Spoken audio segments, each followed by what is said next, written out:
semuanya, gimana kabarnya teman-teman? Semoga sehat selalu, semoga baik-baik aja. Jangan lupa cukur jembut. Hari ini kita akan bahas manfaat cukur jembut. Mungkin kalian beberapa waktu lalu sempat lihat kontenku sama Mas Nope. Iya, kita membahas jembut juga. Aku waktu itu ngomong, siapa sih yang ngajarin kalian cukur jembut? Dan aku pribadi pun juga emang nggak pernah ada yang ngajarin. Atau mungkin pernah diajarin tapi aku lupa. Tapi sejarah ingatanku yang nggak seberapa ini, aku tidak pernah diajarkan cukur jembut. Dan aku bingung kenapa tiba-tiba bisa.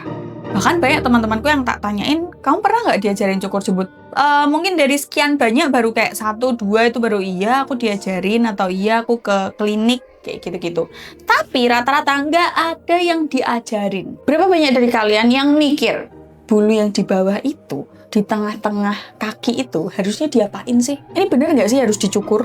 Harus dirapiin? Katanya bahaya, katanya nggak boleh. Tapi ada yang bilang harus. Bahaya nggak sih? Banyak mungkin ya pertanyaan kalian. Entah cewek, entah cowok, pasti punya pemikiran kayak gitu. Dan akhirnya, karena kamu nggak nanya, nggak belajar mungkin, kurang baca dan lain-lain, kayak, ya halah, ya wis lah. Akhirnya nyukur dengan cara yang asal-asalan. Atau mungkin ikut-ikutan orang terdekat. Atau mungkin malah nggak ngapa-ngapain sama sekali. Padahal kalau treatmentnya benar, itu berpengaruh ke kesehatan, kenyamanan, percaya diri. Pertama kita harus lurusin dulu satu hal.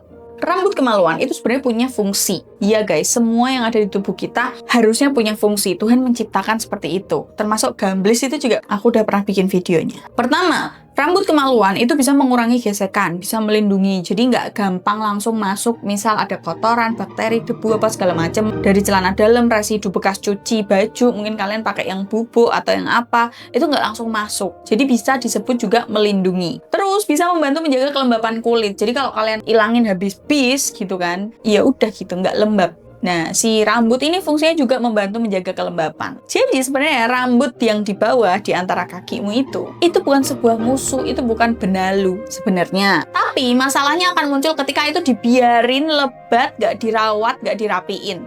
Nah, itu masalah akan muncul. Dan satu kesalahan yang sering terjadi adalah mencabut bulu jembut. Jangan dicabut, cowok. Terlalu banyak. Nek mau cabut, iritasi. Pertama, kenapa kok nggak boleh dicabut? Bisa bikin iritasi, luka kecil. Bisa bikin folikulitis, itu kayak radang akar rambutnya. Bahkan bisa jadi infeksi. Yang namanya pencabutan, pencukuran, itu kan pori-porinya jadi kebuka. Kalau kalian nyabut, itu kan nggak semuanya kecabut. Ada yang tebel, ada yang tipis, ada yang kecabut separuh, ada yang cuma naik doang tapi nggak kecabut. Bahaya, tak kandani. Yang paling aman diapain? Ditrim, dirapiin, dicukur, ada IPL, ada macam-macam kalau kita ke klinik. Pastiin kalau kamu ke klinik, jangan sama orang yang tidak berpengalaman, harus sama dokter. Please banget, wajib sama dokter. Please banget. Kita kasih tahu manfaat kalau kalian ngerapiin bulu jembut. Pertama, area lebih seger dan minim bau. Loh mbak, katanya menjaga kelembapan. Iya, tapi kalau mau bialin kayak semak belukar hutan belantara, yo gendeng, terlalu lembab. Sekarang kalau terlalu lebat, maksud yo gue meh cedak-cedak mbek dehumidifier terus. Gue ngerti alat menyerap kelembapan mesin gue ya. Maksud gue jembutmu meh mbok kayak kono kan nggak mungkin. Kalau terlalu lebat, akhirnya lembab. Bulu yang terlalu lebat itu dia nahan keringat. Banyak nyantol-nyantolnya. Entah nyantol celana dalam, keringat nggak langsung hilang. Kalau kalian habis pipis cebok juga lebih nampung air, ngelapnya juga lebih membutuhkan banyak tisu atau lap, nggak bisa langsung kering. Mbak Adel, berarti kalau bulu jembutku terlalu lebat, habis kencing dilap terus tak hair dryer. Yo nek kowe nang omahmu dhewe sakarepmu kowe meh nge-hair dryer jembut ya kan. Lah nek kowe ning tempat umum sing onone blower sing nggo ngerengke tangan, mbok nggo ngerengke jembut, ora dionek-onekke wong kowe. Teke wong edan nih. Nah, kalau kelembapan itu numpuk, sudah pasti akan menimbulkan bau. Kalau nggak mau rapiin, itu nanti akan nyimpen semuanya. Ya kelembapan, ya kotoran, apa segala macam. Kalau kamu mens juga gampang nyantol. Darah mens juga bukan sirup yang bening-bening aja. Kalau disaring nggak ada apa-apanya. Onak perongkolannya dan segala macam. Nah, itu lebih gampang nyantol dan kamu harus bersihnya lebih ekstra. Tapi kalau kamu ngerapiin, itu akan jadi lebih fresh. Kayak cowok habis potong rambut, fresh kan sama. Jembutmu juga sama. Terus bisa juga mengurangi infeksi dan resiko jamur. Karena apa? Karena kalau biarin hutan belantara semak belukar, dia pasti sudah lembab, jamur suka, bakteri suka. Kalau dirapiin itu bukan berarti Mbak, berarti kalau aku udah dirapiin aku nggak akan kena jamur atau infeksi. Enggak, mengurangi resiko doang. Tapi kan mengurangi lebih baik daripada nggak sama sekali. Terus manfaat yang berikutnya, mencegah kutu kelamin. Motor aku ya, kutu kelamin. Gue ngerti apa kutu neng rambut? Nggak ada kutu di kelamin. Jadi kalau kamu sering gatel-gatel, gorak, garuk, ya kan, itu siapa tahu kamu kutu kelamin. Gila nih. Makanya jaga kebersihan guys. Terus manfaat kalau kamu ngerapiin jembut adalah lebih higienis ketika kamu membersihkan diri. Jadi kalau cepak, bukan cepmek ya, cepak memek. Jadi kalau jembutmu cepak, itu kamu bersihnya kan lebih gampang, lebih sedikit. Sabun yang kamu pakai lebih dikit, tisu yang kamu pakai atau lap yang kamu pakai juga lebih dikit. Karena